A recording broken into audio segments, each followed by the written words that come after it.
Good day, and welcome back to another DBZ Dokkan Global video. So in this video, I'm going to take you guys through the latest Ultimate Challenge that got added to DBZ Dokkan Global. So the DBZ Dokkan Battle Challenge has changed slightly. It's got a bit of a revamp, as it does every couple of months. It's got Golden Frieza now. I don't know if this will be permanent. I haven't checked on JP's side. But yeah, it's got a revamp. I don't know if it's tied into this Golden Frieza event or if it's just a once-off. But yeah, it's been changed up. And there's been a couple changes. I wouldn't say it's any harder or easier than the previous one. I think Frieza is harder than Jiren. At least I struggle with Frieza a bit more than I usually do with Jiren. Mainly because he can't have his attack load, which is a bit of a problem if you catch the wrong supers and the wrong characters. I did fail once, but I mean I managed to beat him, so this attempt will be the victorious attempt. But yeah, but in the first fight, Tao's very similar to Nappa. You're not going to struggle too much with him. You can just kind of take your Ginyu Force team and, you know, deal with him as you kind of always dealt with, you know, pretty much Nappa. You know, nothing too hectic, nothing to worry about. Yeah, in this run I decided to use summonable LRs and some of my better cards. The main reason being, I feel like sometimes seeing, you know, the same free-to-play kind of teams that just kind of get the job done, or that, you know, get the workload done but aren't really the best teams overall, or, you know, all that sort of stuff. You know, it's great and all that, and it's lovely to see, and it helps out free-to-play players, but at the end of the day also, you know, sometimes you just want to see some new characters and new animations and just freshen it up a bit. What I'll do is, if the Golden Frieza event does return, I will tackle it with free-to-play teams, or a hybrid of both, or with a more free-to-play team, or a more helpful team I should say, rather than for anyone else. So yeah, definitely give a look at the next one that comes out. If it's the same format, you'll probably see an easier guide then, but for now you can always look at my previous videos. They should still apply for the most part, and you should be able to get some success there. So yeah, but in this second fight here against Potomac, also nothing too crazy against them. As far as I know, they didn't really seem to do anything that was, you know, too interesting or too challenging for the fight. And they were pretty easy to sweep up and jet through. You can't disable their attack, you can't lower their attack, they're immune to stunning. But beyond that, there's nothing too crazy about them. You can seal them, but even then, your team should have a decent enough stats, even a free-to-play one, to take them out. Usually this first round is the freebie. It's never too hard a round to do.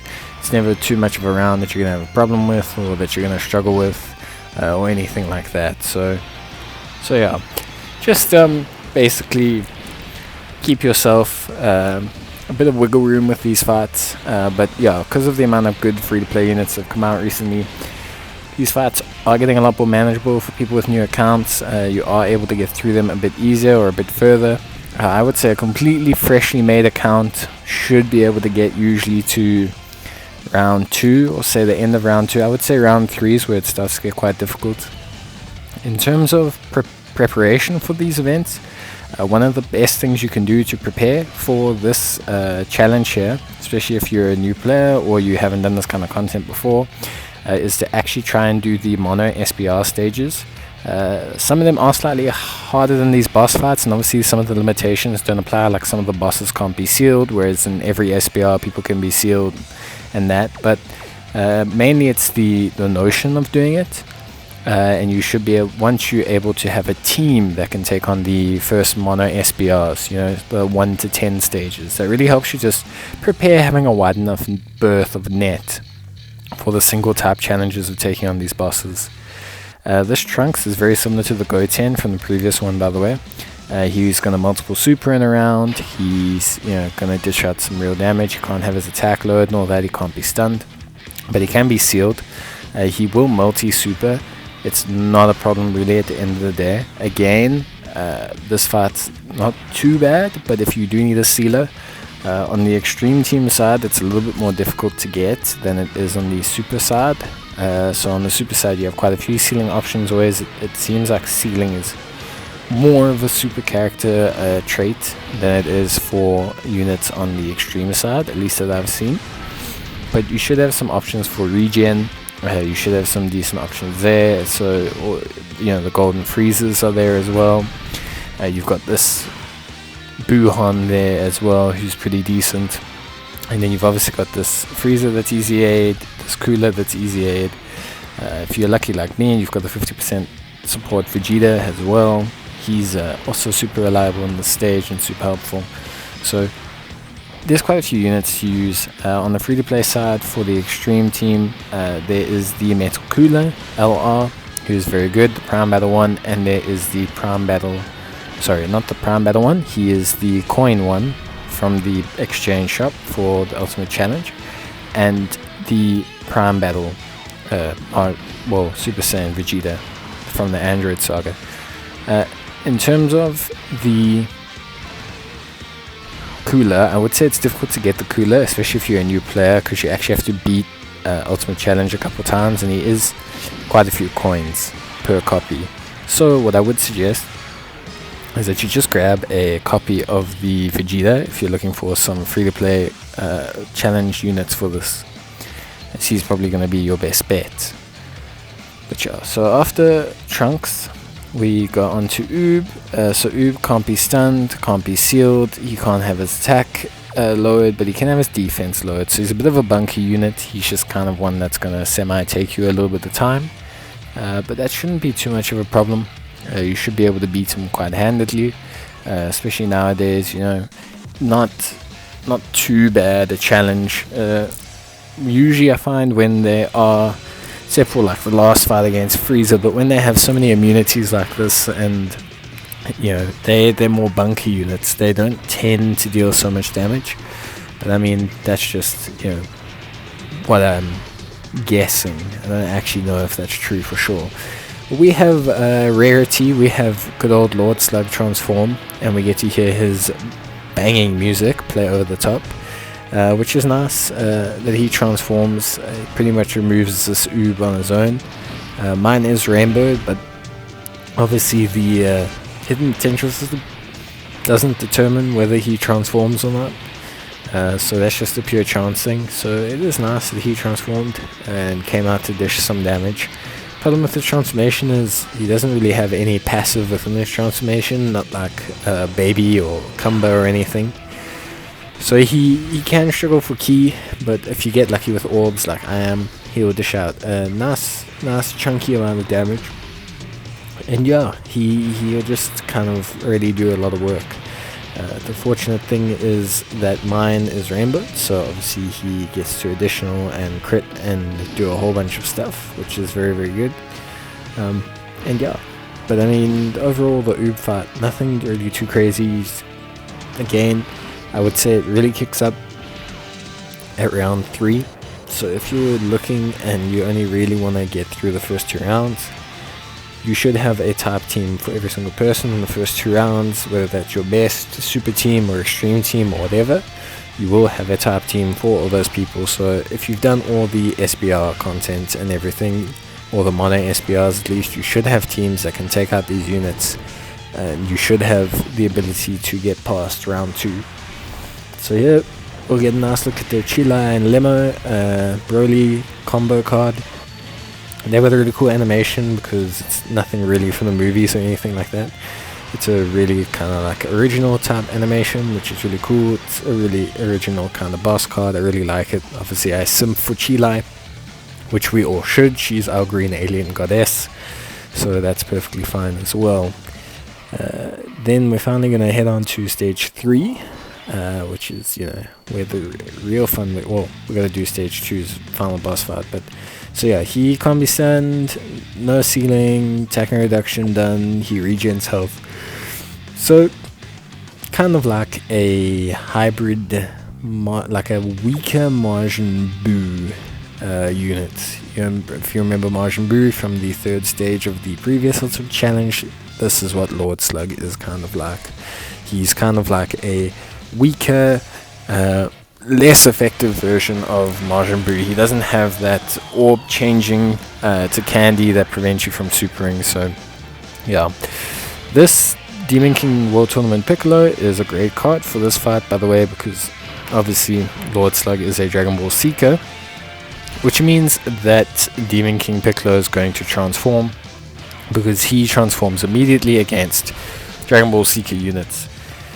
That's nice, because it means we get his full benefits of his attack damage reduction straight away, plus we get the full benefits of his transformation, his increased damage, and all sorts of nice tasty bits that we get when he transforms, which is really, really good.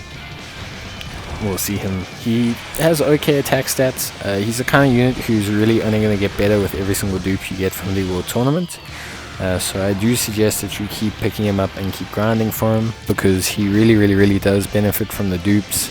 He's an order, he's a attack reduction, damage reduction kind of unit, so yeah, he really, really, really, really is one of those units that benefits from having dupes, because his LR stats and everything, combined with the reduction he gets, combined with stacking per orb, combined with all those things, really do just help him come out and do more damage and dish out more damage and take more damage. And yeah, I've seen him rainbowed on the JP side, or at least close to it, and he just keeps getting better and better and better. So yeah, I definitely suggest picking up as many units of him as you can, and going from there. Yeah, here's Tech Frieza. I'm doing a showcase on him actually pretty shortly. I'm going to start getting into more unit showcases. It's part of my list of priorities now that I've been managing to push out videos on the SPR content, and those are starting to clear up, or at least half of them. 20 out of 40 are going to be almost done soon, which is nice, so I can then focus on some unit reviews along with, you know, my current event updates and stuff like that I've been doing. So yeah, it's just gonna help me add in some more diverse, interesting combat content. Because I'm free to play, not all my unit reviews will be at Rainbow or anything. I will just put the unit's title in there, and in the description I'll probably put the amount of dupes and all of that. Should I ever Rainbow a unit or anything, I will obviously do an updated video on that, and if I link level 10 them at some point, I will also do an update on that. I think it's important to do updates at those stages. Whether they coincide or not is a different story, but yeah, it will be nice to do updates at those stages, because I think it also allows future content, but it also allows people to have different assessments of the unit at all times. You know, you might see the unit, for example, be at 55% but have level 10 links, like you might see my Vegeta transforming LR have that, which will be interesting, and it's also good to see, I think. At the same token, you may see a Rainbow unit that has level 1 to 5 links. That's also good to see, because you need to see these units at their different power scalings, and it just helps to have different points of view, and I think sometimes we don't get that when, you know, all the videos we see are this and this and this. So we're moving on to Vegeta. Vegeta's got reduced damage, can't be stunned, and he nullifies the ceiling attack effect. I do know that Vegeta 100% supers multiple times in the turn. I've taken Piccolo into this fight previously, and he foresaw all these super attacks. So Vegeta definitely multiple supers inside of each of these fights, which is obviously a big problem, because if you don't have tanky enough units, you can tank those hits, and you can eventually obviously take enough damage to kind of succumb to it and fall over and die. But it shouldn't be too much of an issue. From what I saw, Vegeta was knocking in at around 80,000 damage on some of my tankier units. Luckily, physical is a category that can have tankier units in it, or at least it does. One nice thing is also we have this Goku that changes orbs as well, so we should be able to heal off the physical orbs.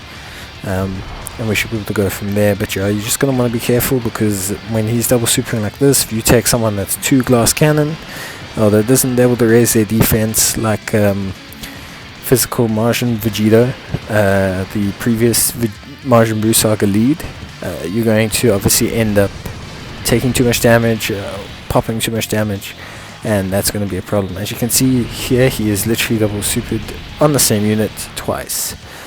So yeah, if that was like Majin Vegeta, Problem is he would be dead. Well, not dead, but it would have taken maybe 120, 130, 140k from that. And 2 of those is 280. It's quite a lot of health.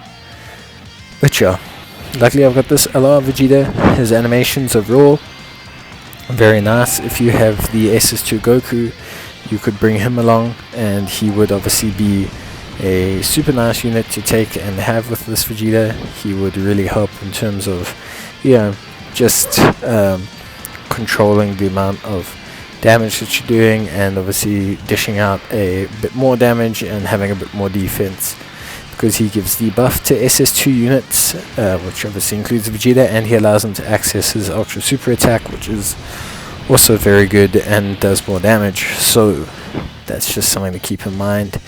This TN, very good unit, especially at the 55% that I have him. It does a decent amount of damage, and he also, because of the way physical is, he links up with quite a few physical characters. Quite a few of them are from the Majin Buu saga.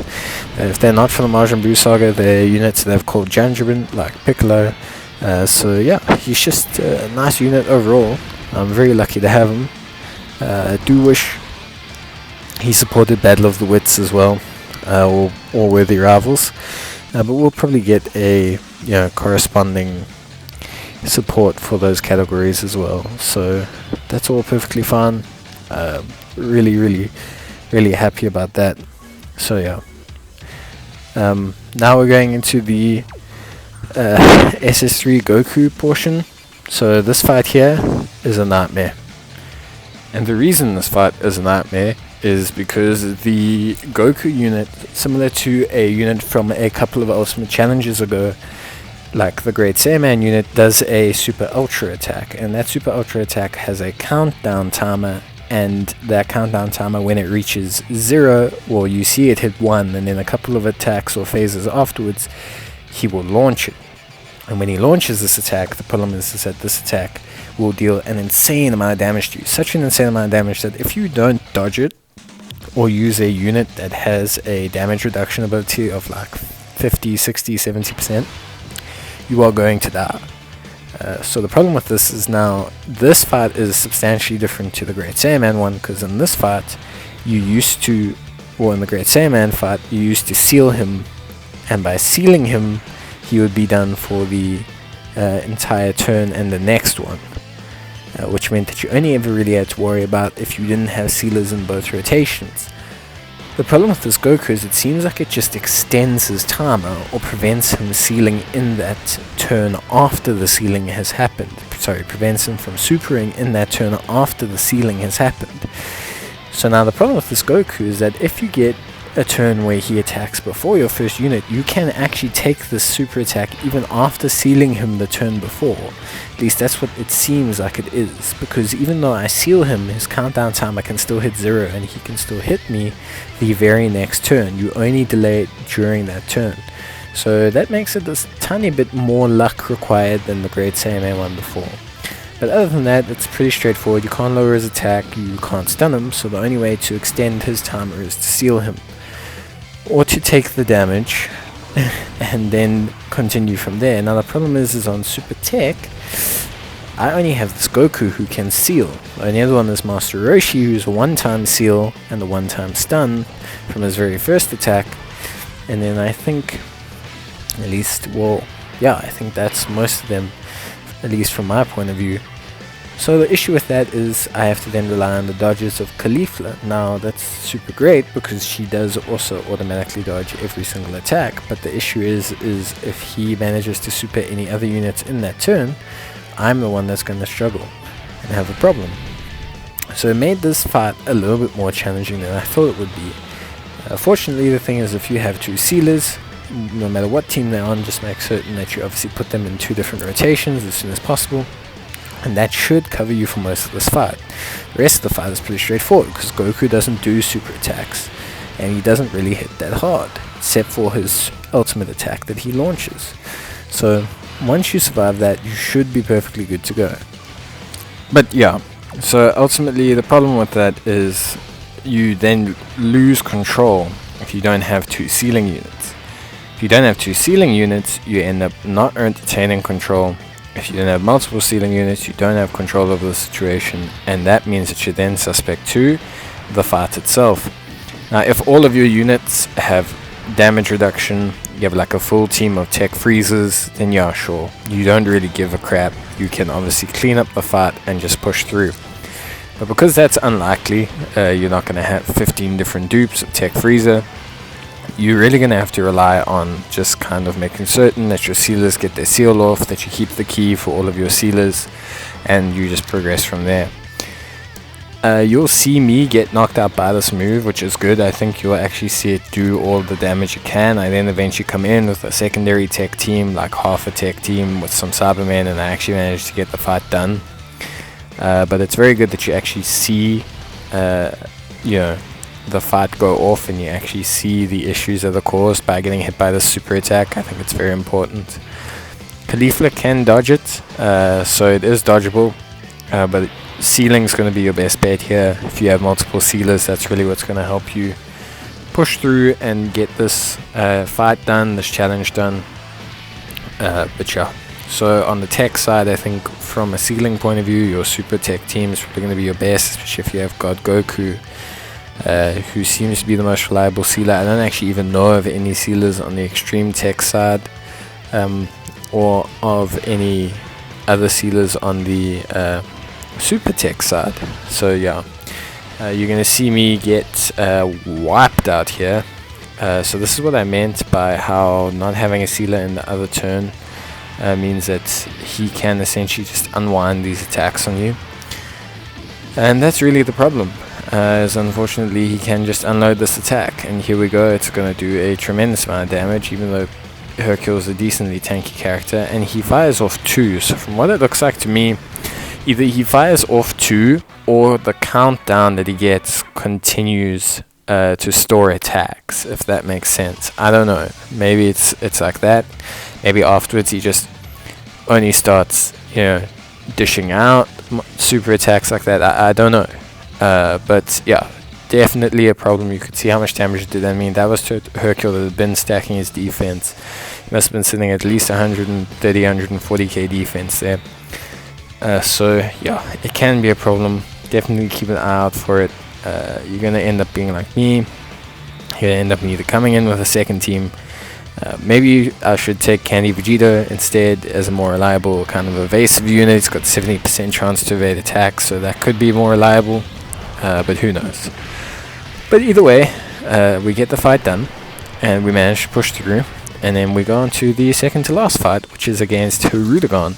Now Hirudegarn is from obviously the Wrath of the Dragon movie, I think that's its name, which is a really cool movie from a Goku and Vegeta fight, especially if you've watched the, never mind, Cooler's next, but yeah, Cooler and then Hirudegarn. Cooler's not too bad.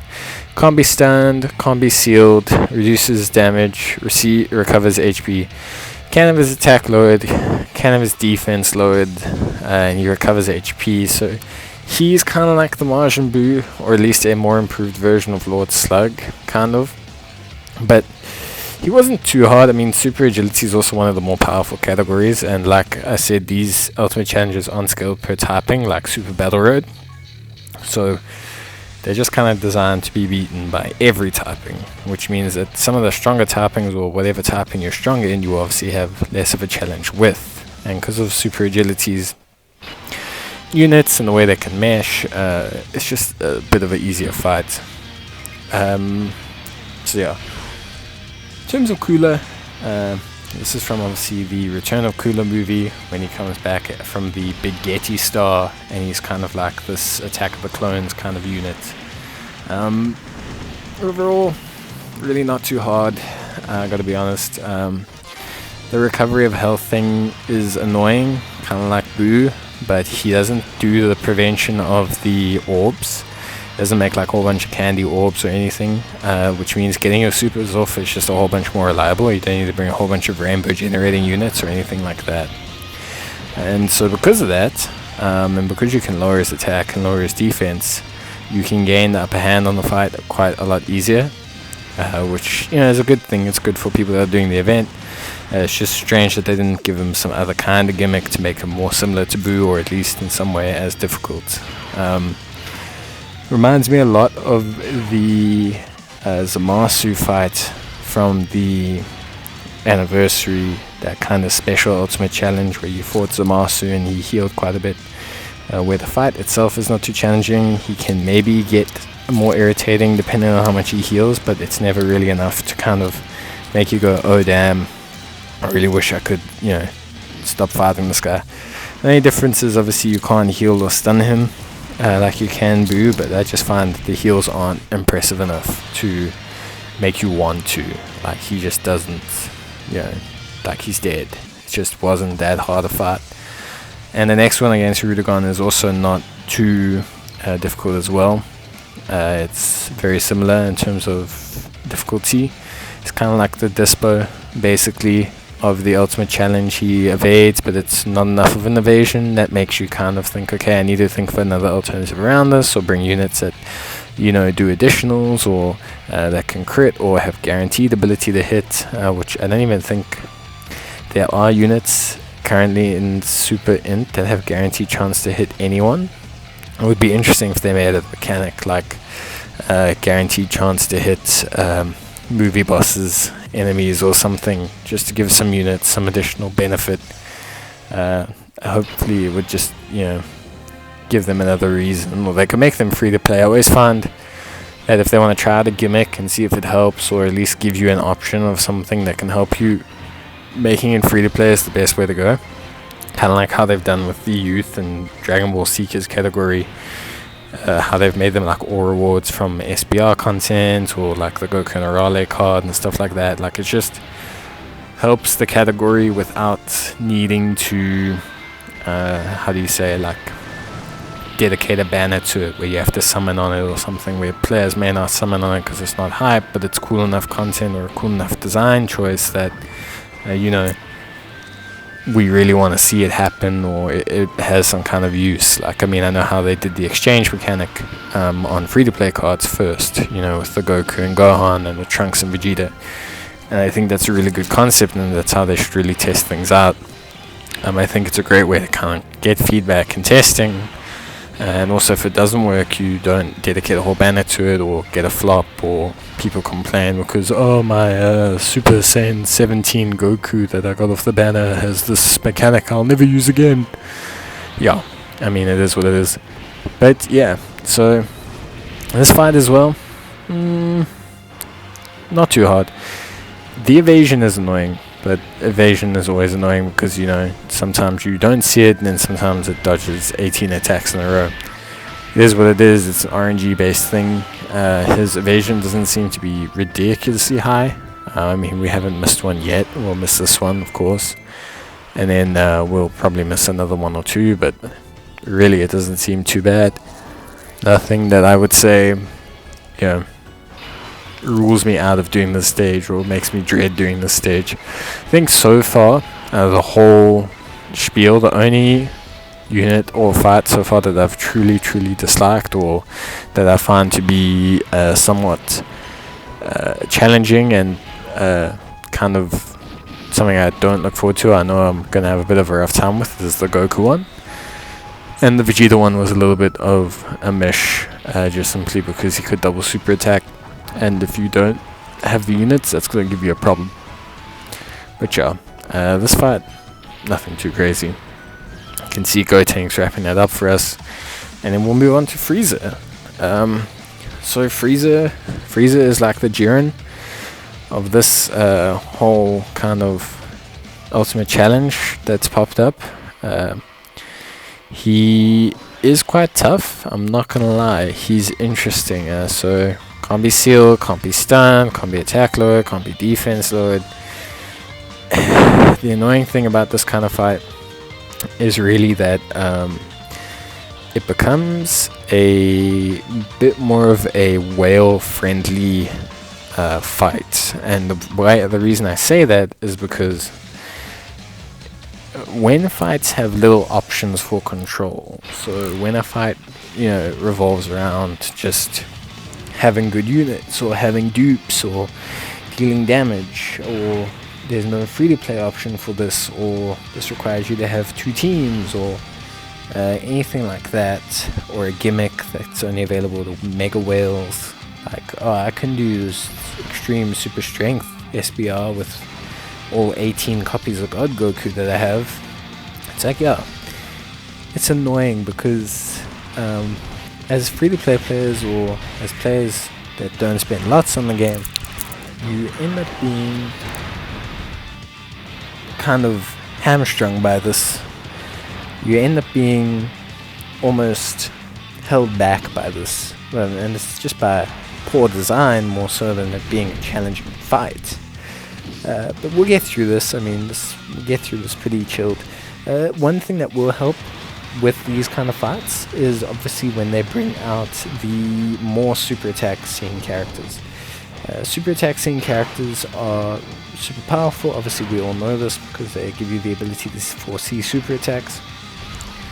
So on the agility side there is Super Vegeta. On the physical side there's Piccolo. On this here there's actually the Vegeta and Goku strength Vegeta that came out for the 350 mil download celebration, which is a good card. Obviously transforms, lets you regain health, and then they allow you to kind of see where all the super attacks are going for 10 turns, which is super duper helpful. I have them in this team. I don't even know if I use their ability. I think I just don't transform them because they are a little bit tankier in their first form because they stack defense and they have that 30% damage reduction. But your main gimmicks here really are damage reduction or the ability to foresee super attacks or healing. That's really your kind of go-to abilities here. Stacking defense obviously does help because that means you can tank more later on. But yeah, your real main benefits here are going to be the ability to see where Frieza is attacking, thus putting your strongest defensive units there when you can in that lineup, or evading the attack completely, which is quite difficult currently with super strength and with even extreme strength, because the only one I know of is Evil Boo or Skinny Boo, and he only does that with facing Majin Buu Saga enemies. Then the other ability is obviously just to heal or stack defense to such a high point that you can heal off the orbs. It's not really advisable because one, it's going to be quite difficult to stack that quickly with a whole bunch of units. But yeah, the other is obviously a damage reduction. Units like SS3 Vegeta come to mind with their 90% damage reduction being very helpful in this fight. You'll see I have him in here. See if he takes super attacks. He will take damage, but he won't take a massive amount of damage. We'll even see him here tanking this super attack. This is kind of what you want. See, 19k, doesn't take a lot of damage, super helpful, super good for him in the long run. And that's really the only way you can kind of get through this fight, because, well, there's no other ways to do it. Overall, caught me once, and again it was because I had misused my second typing team, so I didn't have a backup, which is always a problem. But after that it was never too much of a problem. Never so much to the point that it caused me issues or made me rage quit or anything. Obviously we were fortunate in that I have very good cards, so this is not too difficult for me. From a free-to-play perspective it could be interesting to do. It will be semi-interesting to do. You're definitely going to be relying on that B-Pan and that Alov Vegeta to do their work. You're going to be relying on getting your supers on the right units at the right times and just kind of seeing where you can go from there. Yeah, definitely a challenging fight, but totally worth it for all the stones that you get from this whole thing. Remember, you get over 20 stones for doing a whole ultimate challenge, 12 of which come from this final fight. So yeah, doing the final fight's really going to be where you net 12 nice big fat smack stones. So definitely come through, swing by and do it as best you can, and if you can get to the end, definitely push yourself to do so. But that'll be from me, guys. Thanks for watching this video. I know these ultimate challenge ones are always the longest ones. I know they take the most time for me to make, just because obviously doing all the voiceover work, putting the editing in and doing all the clips together, but it's well worth it for a sticker and some stones. So yeah, good luck guys, and I will definitely see you guys in the next video. Until then, cheers and bye.